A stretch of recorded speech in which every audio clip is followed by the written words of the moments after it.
your attention for like a few minutes. So, I have my speech in my pocket. Thank you everyone for coming. Really appreciate it. My name is Shmuli Weissler. I work with Cruitie Anglo job boards, which many of you are familiar with. We're a website and we have different groups all over different social medias where we advertise job listings. And as well, we offer a CV review service and career guidance. And that's why we're making this event. Hopefully it'll be the first of many, and we'll keep getting better and better as we go along. I really appreciate everyone coming. I wanted to say thank you to Tipsy Cafe for letting us make the event here. The place is beautiful. I can't believe I didn't hear about this before. And yeah, this is a great venue and a great place to come and work. Honestly, I'm going to be here more. I'd like to thank Matana Zwerin. She's not here, but not for her, this would not have happened. And I want to thank Ellie Setnick for taking care of everything at this event right now. Yeah. And yeah, all of the wonderful recruiters that came. Currently. There might be some more coming later, we'll see. Either way, it's going to be fantastic. So, again, I'm going to introduce myself and talk for a very, very short amount of time about why I started this initiative. My name is Shmuli. I came to Israel on my own at the age of 17 before getting my high school diploma after basically failing high school. Came here for a number of years, had a bit of a rough patch, and at the age, I just started to jump into the working industry here with no experience, no family support, and no education. And I learned the hard way what a tough thing that can be. You know, it was very, very hard. I've had over 30 jobs, and I've been fired over 10 times. It's like, it's not an accomplishment. It's a history. You know, it's like a problem. It's a very hard thing to go through. At the age of 25, I got my first, like what I like to call my first proper job, a job with potential. It was a sales job with a commission-only pay structure. And I bit down and I said, I'm going to learn how to do this. I'm not the greatest salesperson. Today maybe, not the greatest, but today I'm better. But I bit down and I said, I'm sticking this out until I figure it out. And I was in the company for 6 months, which at that point I should have been closing my own deals. My rent at the time was 4,400 shekel, and I was making $900,000 a month with people to feed. And it was a very hard time. And people would come in the company and they would start training. I would even help with their training, and then they would start closing deals, and I still wasn't closing deals. And I said, I'm sticking this out. I'm staying. And eventually, about a year in, I started to ask my boss if I should be leaving. He said maybe, but I think you'll do well. And I did. I started to sell, and I started my own team. And COVID happened, and that fell apart. So that's a separate story. I was able to accomplish something, and I understood a lot about what the work that I had put in to become a valuable asset to my company. So when COVID happened and I lost my job, I said that I'm going to get another job. So I wrote myself a CV. And again, you know, only one real good experience on there, no education, and it was very well received. So I said, you know what, I'm going to start a business writing CVs for people. Turned out there was a lot I didn't know at that time, but I've learned. And since then, I just made it one of my greatest passions is to help people in Israel get jobs. And there are two target demographics. There are two demographics that I, for some reason, relate to and want to help them. The first one being people like me who came here at a young age, and then, you know, a couple of years later, in their reality, they think that the best they can do for the rest of their life is make 7,000 or 8,000 shekel a month. Because that's the experience they have, and they don't understand their strengths. And, you know, the business world's a tough world. Nobody's there to make you feel good. And the other demographic are people towards their middle ages who move here with experience under their belt, with a lot of knowledge under their belt, but for some reason get stuck in the same mindset, assuming that there are no good jobs here. And that's what I try to do. I try to show people on my platform that there are plenty of good jobs out there. Every time somebody has told me that there are no sales jobs lately, I will show them 10 sales jobs from that day that were posted.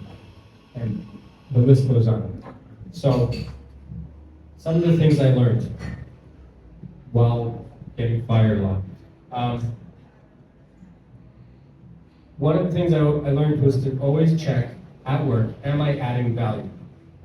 Right? We all know that I have the right to go to HR every day and complain about this and complain about that. We all know that I have the right to do those things. But am I adding value by doing that? Because if I'm not adding value, maybe I'll manage to stay in the company, I'm not getting that promotion, I'm not really moving up if I'm not adding value.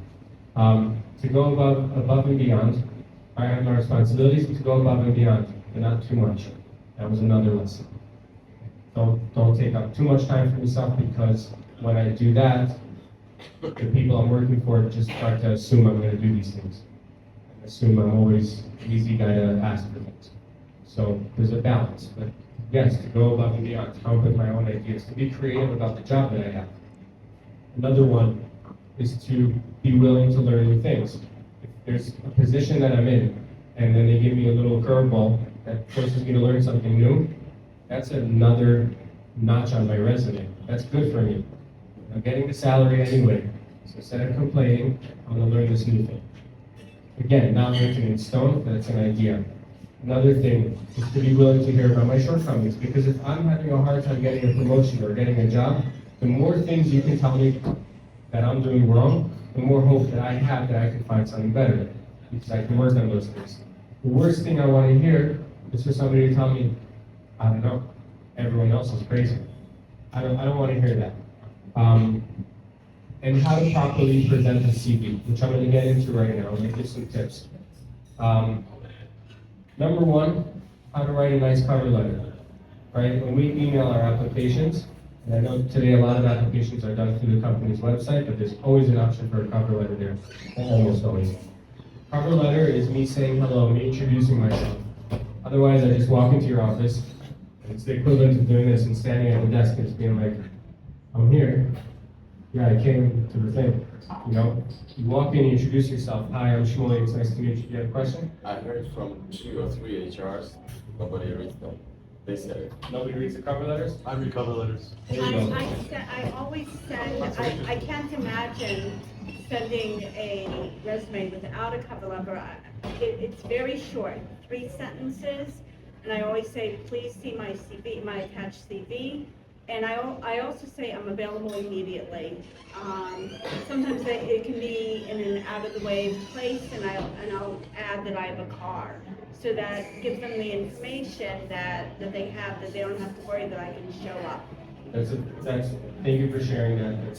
Thank you for confirming about the HR. I will also, I'm not HR, I don't read cover letters. However, I have hired for positions before, and I never considered, if there was no cover letter, I never considered it, because it's rude. You know, I look at it as rude. I look at the email, and I'm like, what, you're just sending, you expect me to answer? I can answer your email with an empty email. I would agree that it's rude, but it's relatively different, you know. Maybe for Hebrew-speaking jobs. I focus more on English-speaking jobs. There's a lot I don't know about the Hebrew market. I mean, yeah.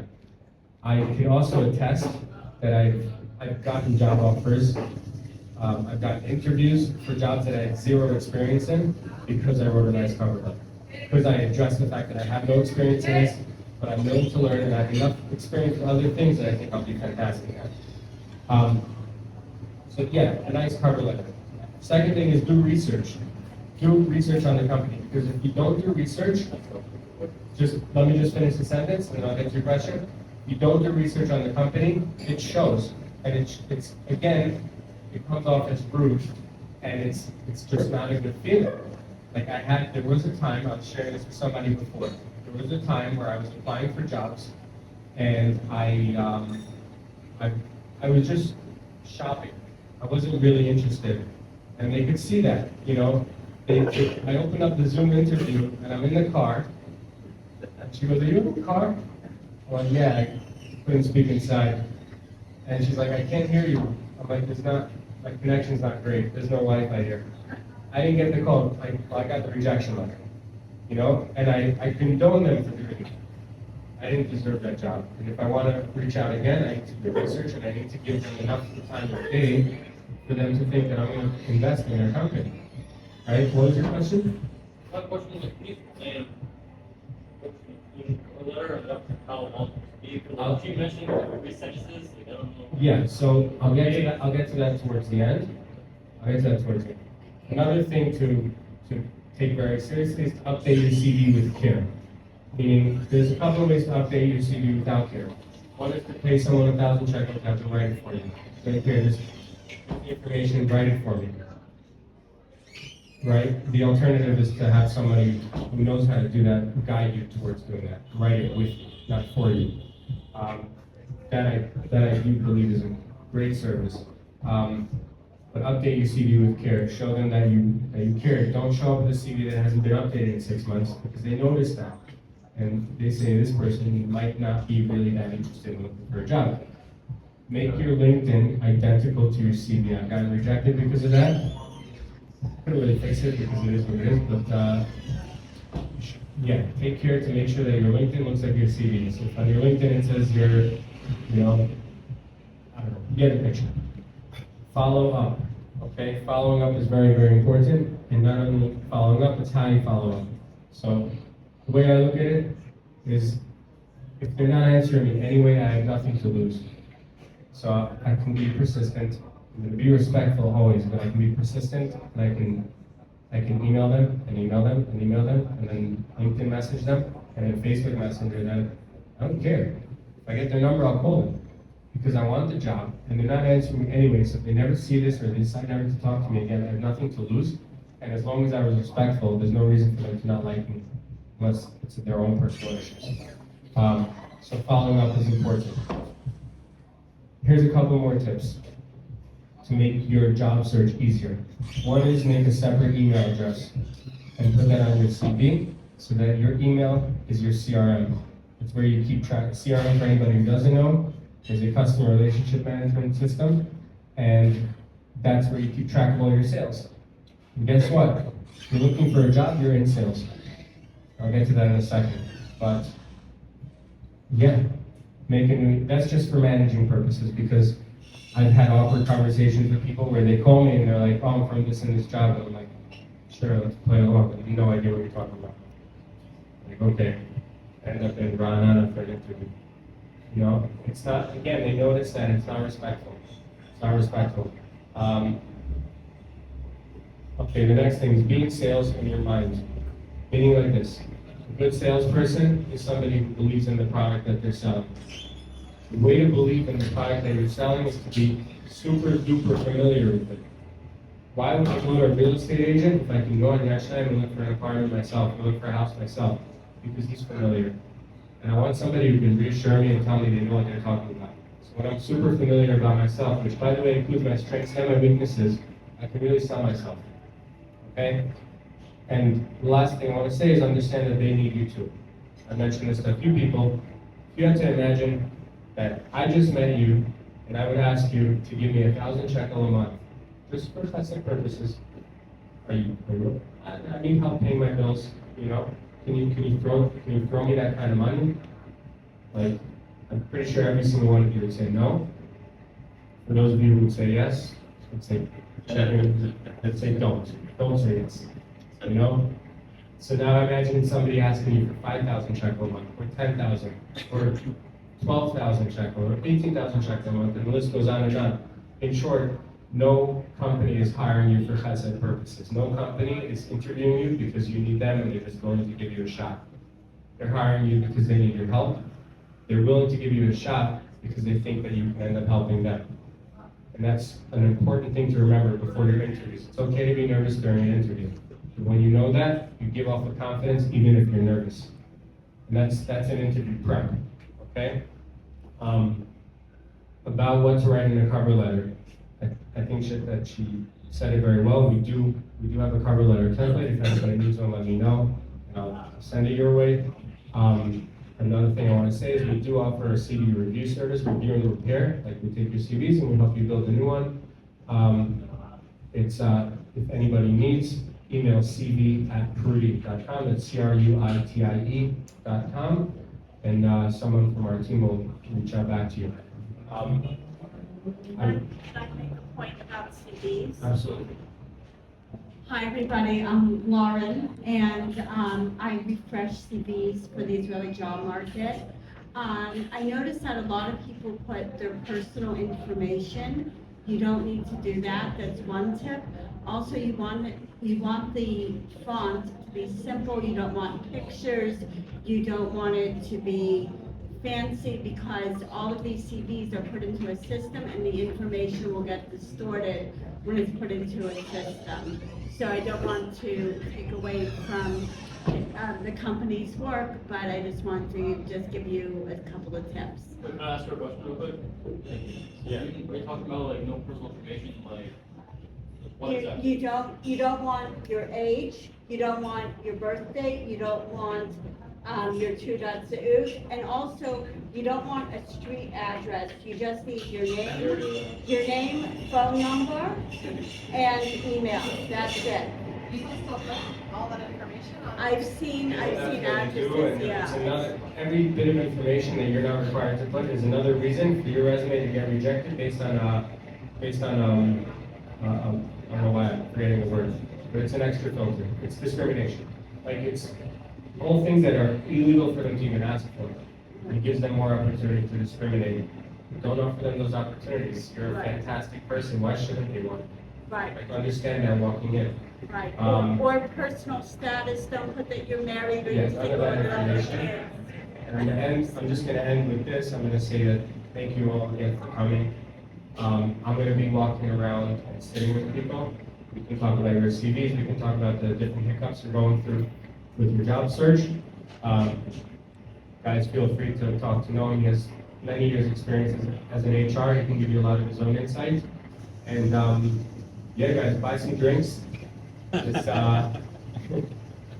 but yeah, we're very happy to see you all here. And thank you all for coming. That's it.